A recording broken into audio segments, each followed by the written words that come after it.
So last time we have done our course till GL account creation. GL account creation में हमने एक share capital का account बनाया था और एक हमने रिजर्व एंड सरप्लस का अकाउंट बनाया था।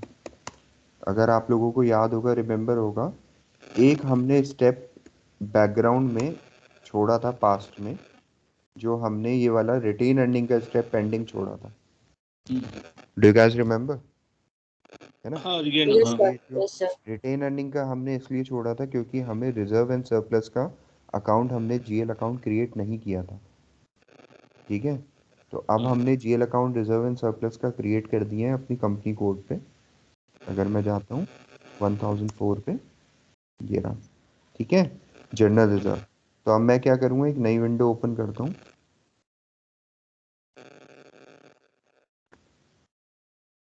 रिटेन अर्निंग एक्सेल शीट पे वापस जाता हूँ। रिटेन अर्निंग का टी कोड है OB53। मैं OB53 में जाके जो रिटेन अर्निंग हमने बनाया है अकाउंट, उसको मैं असाइन कर दूंगा वहाँ पे। ठीक है, यहाँ चार्ट ऑफ अकाउंट मेरा 1000 है।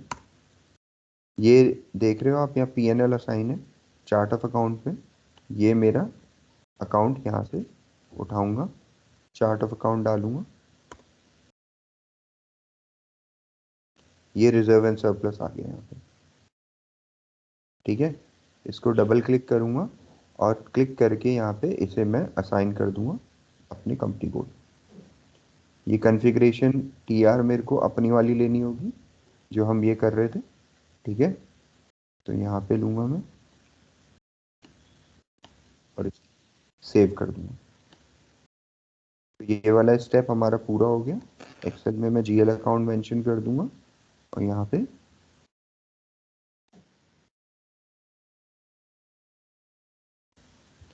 जी 12th स्टेप था जो हमारा रिटेन अर्निंग का, वो हमारा कंप्लीट हो गया। ठीक है, हम वापस चलते हैं अब GL अकाउंट क्रिएशन पे। जैसा कि हमने लास्ट टाइम डिस्कस किया था कि ये GL के डंप हैं बहुत सारे, अलग अलग तरीके के हमने GL ले रखे हैं यहाँ पे। ठीक है, तो अब हम क्या करते हैं, इसके थ्रू हम बैंक के GL क्रिएट करते हैं पहले। SAP का लॉजिक होता है बैंक के GL क्रिएट करने का कैसा, वो मैं आप लोगों को बता देता हूँ। बैंक का GL क्रिएट करते हैं या GL की पोस्टिंग होती है, तो बैंक का प्रोसेस क्या होता है कि हमारी पहले, सबसे पहले सपोज वेंडर का एक परचेज ऑर्डर बना। ठीक है, परचेज ऑर्डर के बेस पे वेंडर की इनवॉइस बनती है SAP में।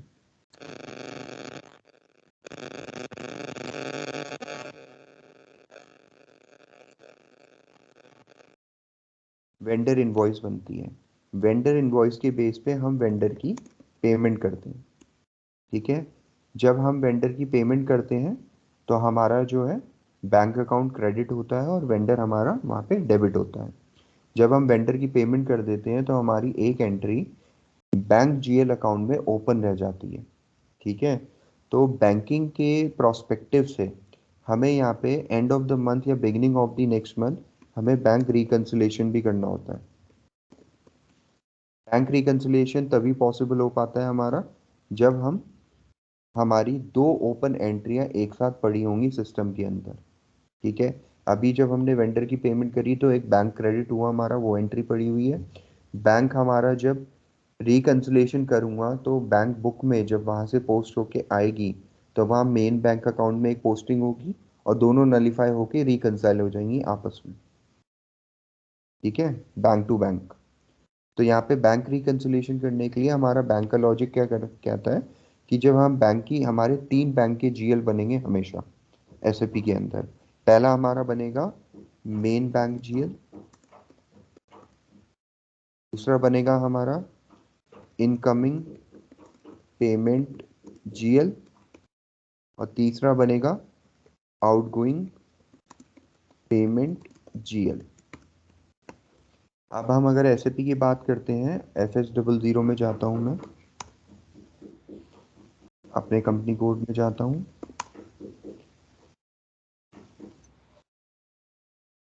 यहाँ पे हमने जो बैंक का ये दे रखा है, ये वाली फील्ड है।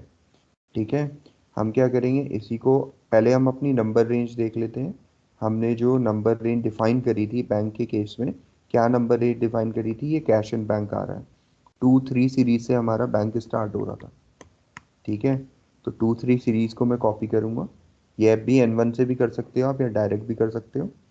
मैं sir share cap yes. Sir ये जो 3 जीएल आपने बोले बैंक में बनाने के लिए, सर 3 क्यों रिक्वायर्ड होते हैं इसमें? 3 इसलिए, मेन बैंक जीएल तो हमारा मेन उसके लिए हो गया जो हम रिकंसिलेशन करेंगे। हाँ, बैंक ठीक एंट्रीज है, के लिए। हाँ। इनकमिंग हो गया हमारा जो कस्टमर से पेमेंट आएगी। आउटगोइंग हो गया जो हम वेंडर को पेमेंट करेंगे। तो आउटगोइंग में ये वाला बैंक क्रेडिट हो जाएगा, ये वाला बैंक डेबिट हो जाएगा। ठीक है, और जब यहाँ पे आप एंट्री करोगे तो यहाँ डेबिट क्रेडिट चलेगा दोनों का। तो यहाँ से रिकंसिलेशन होगा। तो इनके जीएल अलग अलग होंगे? इन तीनों के जीएल अलग अलग होंगे। ठीक है, तो आपको जीएल जो बनाने होंगे बड़े लॉजिकल वे में बनाने होंगे, जिससे आपको कोई दिक्कत ना हो। ठीक है, तो हमारे ये बैंक कैश एंड बैंक जो स्टार्ट हो रहा है 2 3 सीरीज से हो रहा है, तो मैं 2 3 सीरीज को ही लूंगा। शेयर कैपिटल में जाऊंगा। अभी मैं 2 3 सीरीज का ना जो लॉजिक क्या बनाऊंगा, मैं चाहता हूँ 2 3 सीरीज से जो मेरा मेन बैंक अकाउंट हो, मेरे जितने मेन बैंक अकाउंट हो, सपोज मेरा HDFC बैंक है, या ये बैंक है, ये ले लेता हूँ। जो मेरा मेन बैंक जीएल रहे, ये मैं एक लॉजिकल वे में इसलिए बता रहा हूँ आप लोगों को, क्योंकि जब हम रिकंसिलेशन या बैंकिंग एंट्री या पोस्टिंग करते हैं ना, तो जीएल याद रखने बहुत ज़रूरी होते हैं, उसकी सीरीज़ याद रखनी बहुत ज़रूरी होती है। ठीक है, तो उसके लिए हम मेन बैंक जीएल को 1 नंबर से एंड करेंगे। इनकमिंग जो जीएल हमारा बनेगा उसको हम 2 से एंड करेंगे। ठीक है, और हमारा, एक सेकेंड, हम इनकमिंग को एक काम करते हैं, हम 2 से एंड नहीं करते हैं। अगर इसको मैं 1 से कर रहा हूँ तो 1 दोबारा नहीं आ पाएगा। तो अगर 1 लेना है, एक सेकेंड, अगर मेरे मल्टीपल जीएल हैं तो मैं मल्टीपल जीएल को 1 से नहीं कर पाता हूँ, कर पाऊंगा स्टार्ट। ओके, 11 21, ओके, एंडिंग में 1 से ही ले रहा हूँ। ठीक है, इसकी एंडिंग हम 2 से लेते हैं, इसकी एंडिंग हम 3 से लेते हैं। यहाँ पे हमने ये 3 से ले ली। अब मेरे को और जीएल बनाने हैं। ठीक है, तो मैं बाकी जीएल क्या बनाऊंगा, ये सीरीज लूंगा मैं, इसी को लेके मैं 11 कर दूंगा, 11 कर दूंगा, मैं 22 कर देता हूँ, इसको मैं 33 कर देता हूँ। फिर मेरे को अगर और बनाने, तो मैं इसको 21 कर देता हूँ, इसको मैं, एक सेकेंड, 11, ये 12 होगा, 12 हो जाएगा, ये 13 हो जाएगा। इसको मैं 22 कर देता हूँ, इसको 23 कर देता हूँ। इससे क्या होगा, जब मेरी कभी एंट्रीज होंगी या रियल अकाउंट में पोस्टिंग होती है, बैंक रिकंसिलेशन के टाइम, HDFC है, या suppose bank to SAP integration के time, profit centre assignment, default assignment to GL accounts के टाइम, एक मल्टीपल पेमेंट प्रोग्राम रन करने के टाइम, हमें याद रहेगा कि मेरा मेन बैंक GL अकाउंट 1 से एंड होगा। तो ये 1 से एंड हो रहे हैं सारे। ठीक है, तो ऐसे बनाएंगे हम इसको, मेन बैंक मेन, हम यहाँ लिख देते हैं HDFC मेन बैंक GL। यहाँ पे हमारा आ जाएगा HDFC incoming payment GL, HDFC outgoing incoming. अगर मैं सपोज ये वाले GL डम की मैं बात करूँ, ये बैंक निकालूँ, ये देखो इन लोगों ने ये लॉजिक लगाया हुआ है यहाँ पे कि इनका जो मेन बैंक अकाउंट होगा वो यहाँ पे इनका चेक इशूड होंगे। चेक इशूड का मतलब होता है पेमेंट। आउटगोइंग जीएल 1 पे एंड होंगे, और इनके जो चेक डिपॉजिट है वो 8 पे एंड होंगे। सारे 8 वाले आपको चेक रिसीव दिखेंगे। अगर आप देखोगे ये चेक रिसीव्ड 8 पे हो रहा है, ये 8 पे हो रहा है, ये 8 पे हो रहा है, ये 8 पे हो रहा है। आप जो इनकमिंग देखोगे, जितने भी इनकमिंग या outgoing posting, sorry outgoing posting देखोगे, वो 1 पे एंडिंग हो रही है। चेक इशूड ये वाला 1 पे हो रहा है, ये 1 पे हो रहा है। तो ये रियल कन्फिग का डंप है जो मैं आपको दिखा रहा हूँ, जो एक्चुअल में बने हुए हैं। ठीक है, अब वापस नहीं जाते हैं, सेम लॉजिक पे हम यहाँ बनाएंगे इन्हीं को, आउटगोइंग जीएल। यहाँ पे मैं चाहूँ तो मैं HDFC का नाम चेंज कर सकता हूँ,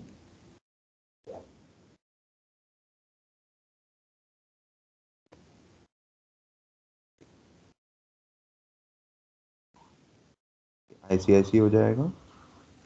इन तीनों को कॉपी करते हैं, फिर इसको मैं ले लेता हूँ,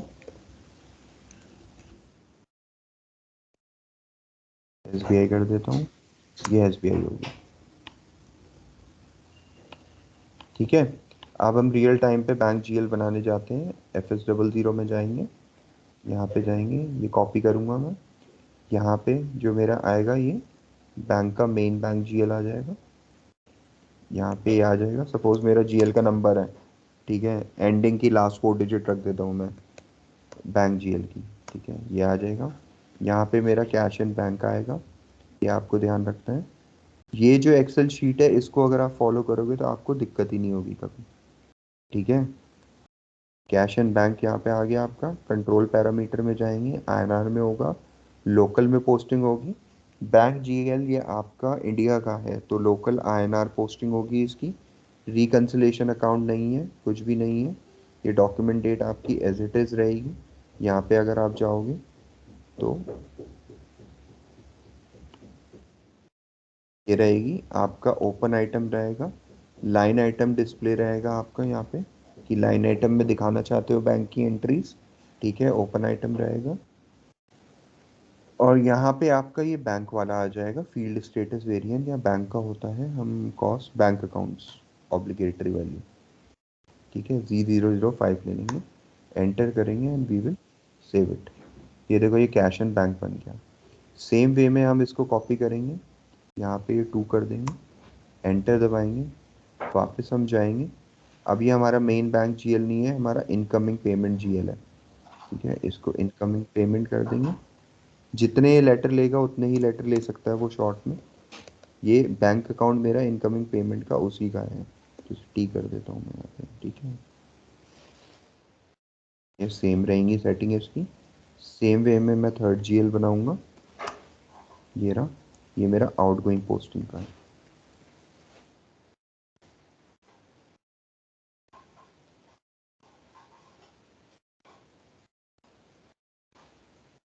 कैश एंड बैंक पे ये मेरा बन गया। अब सेम वे में मेरे को अगर ICICI बैंक बनाना है, तो पहले मैंने एक्सेल शीट पे वर्किंग इसलिए करी है ताकि मेरी नंबर रेंज लॉजिकली चले, मेरे को पता हो क्या बनाना है।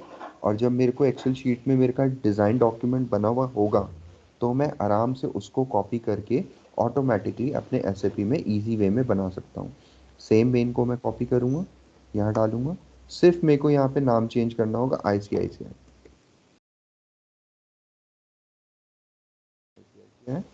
और यहाँ पे मेरे को ऐसे ऐसे दोबारा करना होगा। If I want I can copy paste from there as well.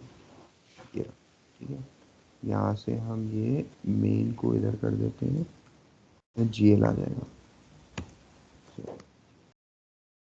Same चीज़ हम यहाँ कॉपी करेंगे, हो गया। यहाँ पे जाएंगे, इनकमिंग,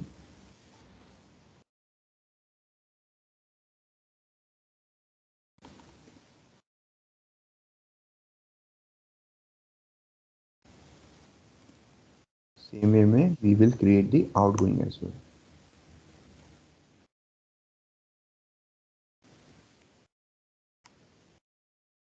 ये देखो, ये बन गया लॉजिकल। अब ये देखने में थोड़ा सा बेटर लगेगा अगर फॉर एन एग्जांपल मैं किसी और कंपनी कोड की बात करूं। ये देखो, इन लोगों ने, ये किसी ने कन्फिग करी हुई है यहाँ पे, इन्होंने जो अकाउंट बनाए हुए हैं बड़े टेढ़े मेढ़े अकाउंट बनाए हुए हैं। You want be able to identify कि मेरा बैंक का कौन सा है। मैं इससे ढूंढ ही नहीं पा रहा हूँ मेरे बैंक कहाँ है। मेरा PNL दो दो बार बना हुआ है यहाँ पे। ठीक है, जनरल अकाउंट दो दो बार बने हुए हैं मेरे। तो ये समझ में नहीं जा रहा। अगर हम अपनी कॉन्फ़िगरेशन देखेंगे, तो it looks very simple, crisp and easy to understand कि मेरा शेयर कैपिटल यहाँ है, रिजर्व सरप्लस यहाँ है, कैश एंड बैंक यहाँ है। इसको ओपन करूँगा तो मेरा मेन GL 1 सीरीज से एंड हो रहा है, मेरा इनकमिंग 2 से हो रहा है, और आउटगोइंग मेरा 3 से हो रहा है। Do you understand guys what ever I have shown you so far? Sir एक क्वेश्चन है इसमें। सर ये चीज़ इन रियल सिनेरियो ये चीज़ हमें मैनुअल मीन्स बहुत टाइम नहीं लेती होगी सर, ये इतने सारे जीएल्स को क्रिएट करना at a time during the time of configuration? नहीं, नहीं, टाइम नहीं लगता। मैं बताऊं क्यों? क्योंकि हम GL की ना पूरी एक, जैसे ये डंप बनाया हुआ ना मैंने, ये ये बनाया हुआ ना, ये देखो इसमें ये आ रहा है created field tax account category. हाँ। इसका हम ना एक LSMW बना सकते हैं। LSMW क्या होता है, एक ना रिकॉर्डिंग बना सकते हैं इसकी हम, वो भी मैं आप लोगों को सिखा दूंगा। रिकॉर्डिंग के थ्रू हम जितने GL मैंने एक्सेल में लिखे हैं, ठीक हम्म। है, उसको मैं डायरेक्ट अपलोड कर दूंगा सिस्टम में। ओके। ठीक है, तो डायरेक्ट सिस्टम में मैं उसे अपलोड कर दूंगा। ये एक्सेल शीट को एक प्रोग्राम जो एवैपर होते हैं, जिन्हें डेवलपर बोला जाता है SAP के, तो वो डेवलपर को मैं बना के दूंगा रिकॉर्डिंग, और वो रिकॉर्डिंग की मेरे को एक एक्सेल शीट बना के देगा अपलोड प्रोग्राम, जिसे हम बापी BDC भी बोलते हैं। तो वो BDC बना के देगा मेरे को। और बिजनेस डेवलपमेंट प्रोग्राम होता है, तो कोडिंग होती है, वो BDC बना के देगा, उसको मैं एक बारी में चलाऊंगा। और सारे मेरे ये जितने भी जो मैंने यहाँ एक्स लगाया है, यहाँ एक्स लगाया है, सिस्टम खुद रीड के करके उसे वो चेक करता जाएगा और लगाता जाएगा टिक, और सारे लाइक एक ही बार मैक्रो। अपलोड होंगे। Yes, like macro. तो मेरे सपोज अभी बात करूं तो ये कितने ये अप्रोक्सीमेट आपके जो GL अकाउंट्स हैं वो 444 हैं। ठीक है, इट्स इम्पॉसिबल, और it's possible but it's very lengthy and time taking activity to create GLs one by one, because आपको ये GL अकाउंट्स को मास्टर बोला जाता है, और ये आपको हर सर्वर में क्रिएट करने पड़ते हैं। आपको सर्वर याद है, development server, quality server, production server. तो हाँ। आपको हर सर्वर में मैनुअली क्रिएट करने पड़ते हैं। तो मैनुअली तो 400 अकाउंट, मतलब 1200, 1400, 1600 अकाउंट क्रिएट करना हर बार, it's a very lengthy task and impossible task. तो जब गो लाइव एक्टिविटी होती है तो उसके लिए हम पहले से प्रिपेयर करके चलते हैं, और BDC बनाते हैं और उसको अपलोड कर देते हैं पूरा एक ही बारी में। बालाजी, आपका अभी कोई क्वेश्चन? हमने ये GL बनाया है बैंक के। तो कॉपी वाला टास्क एक बार एक्चुअली ऊपर में एक सीरीज दिख रहा था, नीचे में दिख रहा था, वो वाला थोड़ा सा कंफ्यूजन। दोबारा बता देता हूँ, आपको स्क्रीन दिख रही है? हम्म। आप सपोज मेरे को SBI बैंक बनाना है, ठीक है, मैं HDFC का मेन बैंक GL को कॉपी करूँ, यहाँ क्लिक करूंगा, ये कॉपी का बटन है मेरा, कॉपी करूंगा। अब मैंने एक्सेल शीट पे SBI बैंक बनाया हुआ था, ये रहा, ठीक है, इसका GL अकाउंट मैंने प्री डिफाइन करा हुआ था, इसे कॉपी करूंगा, यहाँ उठाऊंगा, एंटर दबाऊंगा। ऊपर में सर, ऊपर में वो वाला जो जीएल हम कॉपी कर रहे हैं उसका दिखा रहा है। हाँ, उसी का दिखाएगा अभी ये, लेकिन यहाँ नंबर चेंज हो चुका है अगर आप देखोगे तो। यहाँ नंबर है मतलब 1, यहाँ है मतलब 22। जिससे हम कॉपी कर रहे हैं वो ऊपर में रहेगा, नीचे में जो मेरा जो वाला कॉपी हो रहा है वो वाला है। वो नंबरिंग चलेगी ना आपकी, असेंडिंग डिसेंडिंग, असेंडिंग में चलेगा ना आपका, 1 ना 2 3 ऊपर में 4। सर चारों चारों तो मतलब रेक्टेंगल दिखा रहा है ना। तो ऊपर में एक सीरीज दे रहा है, दिखा रहा है, फिर नीचे में एक दिखा रहा है जहाँ पे हम मैनुअल डाल रहा है। हाँ, ये वाला कह रहे हो आप, यही कह रहे हाँ। हो? ना ना, वो वाला नहीं, जब कॉपी करने का टाइम में दो दो कोड दिखा रहा है ना, वो कोड का बोल रहा है। अच्छा, मैं दोबारा जाता हूँ स्क्रीन में, आपको दोबारा दिखा देता हूँ। मैं गया कैश एंड बैंक में, HDFC मैन बैंक GL, यहाँ पे ये दो हाँ बार सर, इसलिए एक दिखा रहा है। ऊपर वाला जो जीएल है, ये हाँ, एक ये या क्यों जो दिखा रहा है ये बता देता हूँ। हम कॉपी कर रहे हैं किसी रेफरेंस GL से, हाँ, ठीक है, मैं दूसरी कंपनी कोड से भी कॉपी कर सकता हूँ, लेकिन अच्छा। हमारी कंपनी कोड की नंबर रेंज अलग है, अकाउंट ग्रुप अलग है, तो I can not copy from there. ठीक है, तो ये रेफरेंस GL हमारा ये दिखा रहा है कि आप इस GL से कॉपी कर रहे हो, और आप कौन सा GL बनाना चाह रहे हो। यहाँ पे मैं अपना GL डाल दूंगा 21। मेरा कंपनी कोड कॉमन है, तो मैं यहाँ पे ओके कर दूंगा, ये ओके हो गया। यहाँ पे 21 आ जाएगा मेरा न्यू बैंक GL, जो हमने यहाँ एक्सेल पे लिखा था। ठीक है, ये न्यू बैंक GL आ गया। अब मैं न्यू बैंक GL के लिए यहाँ पे नाम तो चेंज करना होगा मुझे, क्योंकि नाम वाम सब कॉपी हो गया। तो मैं SBI वाला वहाँ पे और कॉपी करूँ।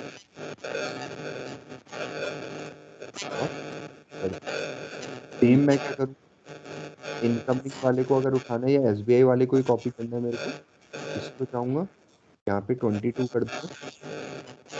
सेव कर दूंगा। यहाँ पे इनका नाम भी चेंज करूंगा ना, ठीक है, तो नाम बैंक किया है, ठीक है, 1 2 3 हो गया, सेव।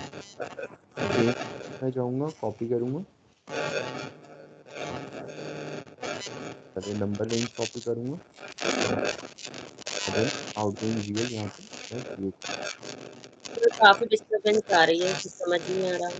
वो बालाजी आपका क्या था? अभी ये ऐसे क्रिएट हो गया, और अगर आप देखोगे ये बैंक जीएल्स बड़े लॉजिकली दिखेंगे आपको, 1 2 3 1 2 3 1 2 3।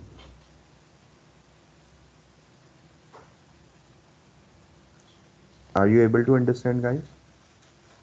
ठीक है ना? Yes sir. तो अभी मेरी सजेशन ये है कि ये कैश और बैंक जीएल तक ही हम सीमित रखते हैं, ठीक है? अभी आप लोग कैश एंड बैंक जीएल तक पहुंचो, फिर नेक्स्ट क्लास में कल हम उसको आगे बढ़ाएंगे। अदरवाइज आगे बढ़ने का फ़ायदा नहीं है अगर आपको यहाँ तक समझ में नहीं आया, क्योंकि जीएल एक लंबा टॉपिक है जिसमें हमको बहुत सारे जीएल बनाने पड़ेंगे और बहुत सारी कॉन्फ़िगरेशन करनी पड़ेगी। तो बैंक जीएल में यहाँ पे कमेंट डाल के पोस्ट कर देता हूँ सारे, जो भी नोट में डाल के बैंक जीएल डाल दो।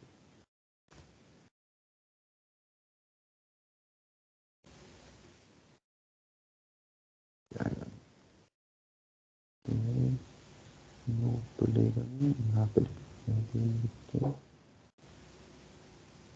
यहाँ लिख देते हैं, ठीक है?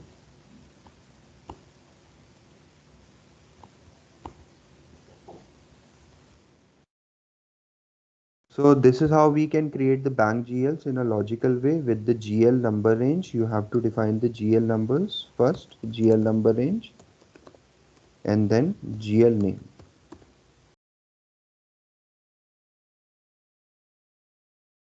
So I would suggest कि आप लोग एक बार वो GL number range और GL बनाओ, ठीक है?